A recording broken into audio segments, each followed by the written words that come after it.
Welcome to JGTCR. I'm Cope and today we are tuning the Ferrari 330 P4. Let's get into it.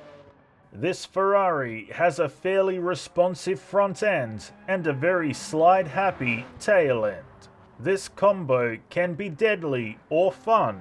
It really comes down to how we drive as to which. The handling is surprisingly attentive. It holds the road well up front and moves with purpose on circuit if we are even halfway smooth on inputs. The steering is extremely sharp and pointed. It often outperforms the rear, which can be an issue as it causes the tail to slide. The power is good for the age of the vehicle. It is responsive and revs out well with plenty of grunt.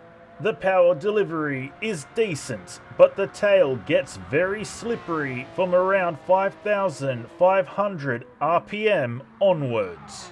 Throttle modulation and short shifts are absolutely necessary when taking corners, especially in the higher RPM.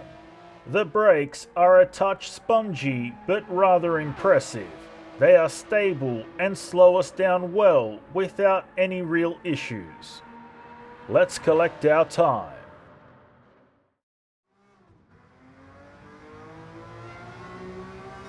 Six minutes, 44.8 seconds.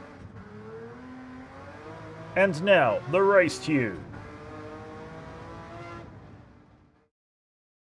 Almost the entirety of our efforts are focused on taming the rear end, and with a decent dose of ballast over the front wheels, we are done. This does seem to be a trend as we tune Ferraris, and one that will not come to an end anytime soon. Let's see how it performs on the Nürburgring.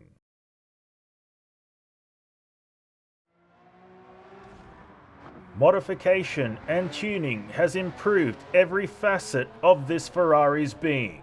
The handling is still awesome for this oldie Ferrari, and now it has been made much more stable and grounded. The steering is sharper than ever and responds extremely well and quickly to our inputs. The power has been bumped up quite a bit, and it has improved our bottom end pickup. However, our top end has suffered somewhat. The power delivery is great through the lower RPM, but it gets peaky blinders and snappy tom up top. This can cause some nasty high speed losses. 6,000 to 7,000 RPM is where the danger lies. Throttle modulation and short shifts can help while cornering. The brakes are stable and solid. They slow us down extremely well, and all sponginess is now gone.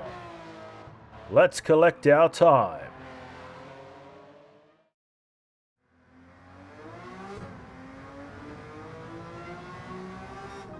Six minutes, 25.4 seconds.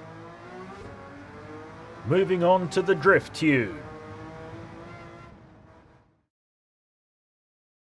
Once again, we have had to nerf our differential settings for drift in a Ferrari.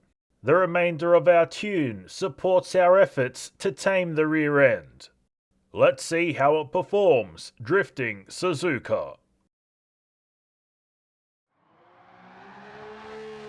We are absolutely forcing this Ferrari 330 to drift how we want it to.